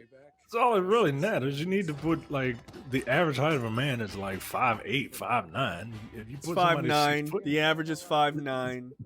oh, so you're average. I Yes, was trying to help you out. Nah, I nah, was no. trying to help you out nah, by an look, inch. Like, yeah, we're like that fucking tape measure. I think this just looks largely very silly, which is okay, right? If that's the way this is, It's not a twist off. like if that's the way it's going, like yeah, he's very big, like that's the whole thing. Like we get Show it. off. Yeah, he's a very large man. This Jack Reacher character. You know, I was I never saw the Tom Cruise Jack Reacher movies. I saw the And- first one. I mean, did you? Well, how would you compare it to the trailer that you just saw? The tone is very different, right? Like I expected something a little more serious and a little less,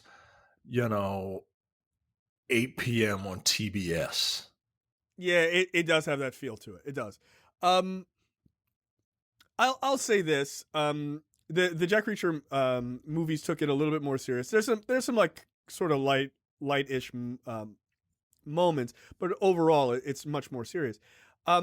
Maybe they feel like, Jack Ryan is incredibly serious, so they want to go a different way with this to kind of cover all bases, which I get. I don't know about this, though. I will say I will give it a chance, but I will not. Give okay. this a chance. That's fair. That's fair. That is painfully clear. But what I would say is, if it's played well for laughs and it's a light enough story, like it's hard for me to take it seriously when you're talking about like I gotta solve this murder, but he's like, oh, I gotta punch a lot of people and like open this beer tab, like it's like, all right, like what are we doing? Is it like is the murder serious or is it not serious, right? So I don't know what it's trying to do necessarily, and I don't know that it knows. So shrug. I'll give it a chance. I'll watch 1 or 2 episodes. Yeah, you tell me how. I look forward to you telling me that it's not worth watching ever again. It just doesn't. That trailer did absolutely nothing for me. Oh, it And I doesn't don't do know if anything for it's- me either. It's just because I saw the movie, so I'm just like I'm interested to see what they do.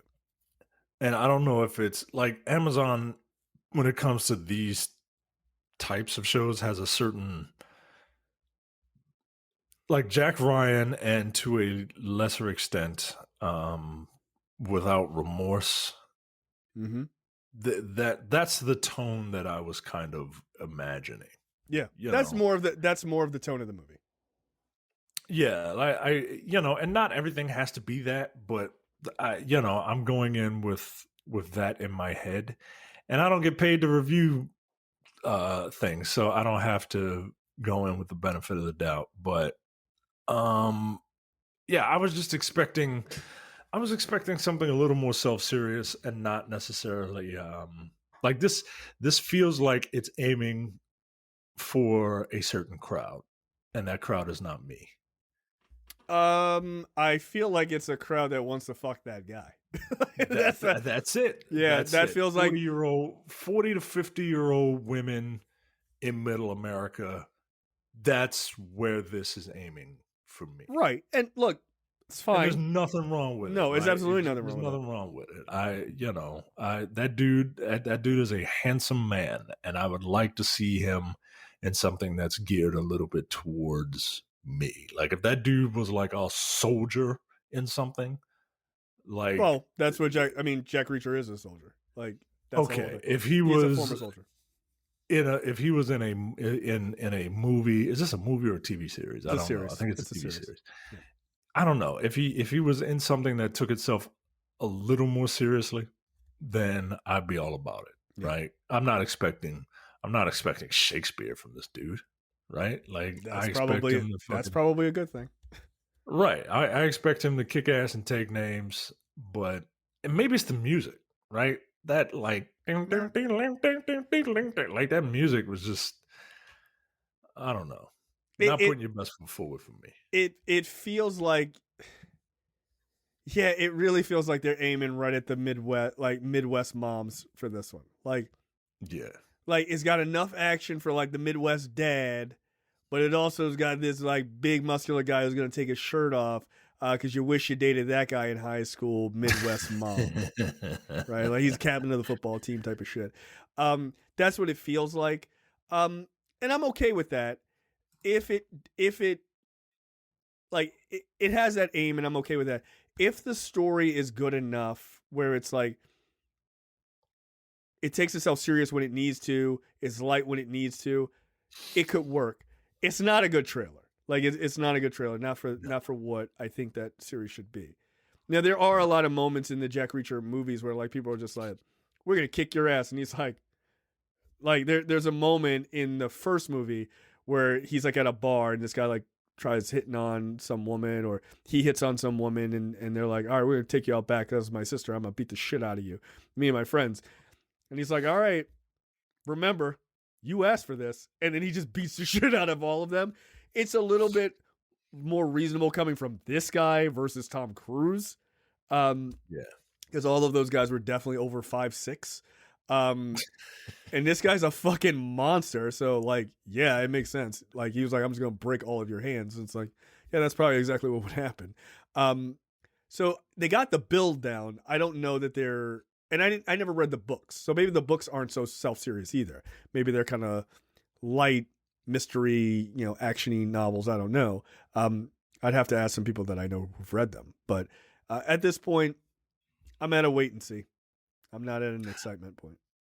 If another trailer comes out and I like that trailer, then I'll give this a shot. But this was just a bad trailer. This was just a bad trailer to me. Yeah, no, I don't think that's incorrect. So, and I'm okay with that assessment because I don't think it's a good trailer either. So there you go. I'll give it. I'm hoping the episodes with that like wing ding diddly dee fucking music, I'm hoping they're 30-minute episodes. If they're 30-minute episodes, I'll give you 4. If they're hour episodes, I'm giving you 2. You get 2. That's it. And that's a stretch because that's 2 hours of my time. It's a whole ass movie. So like you might only get 1. Like I a lot of times I'll give people past 1 episode unless the anime style is something I don't like. Because it's trying to get its footing. If you can't get your footing in 2 episodes, no, I'm good. Cowboy Bebop. Yeah. So, I don't hate it. I don't love it. So, all right. I think that's it for us. And we will see you guys next week. See ya.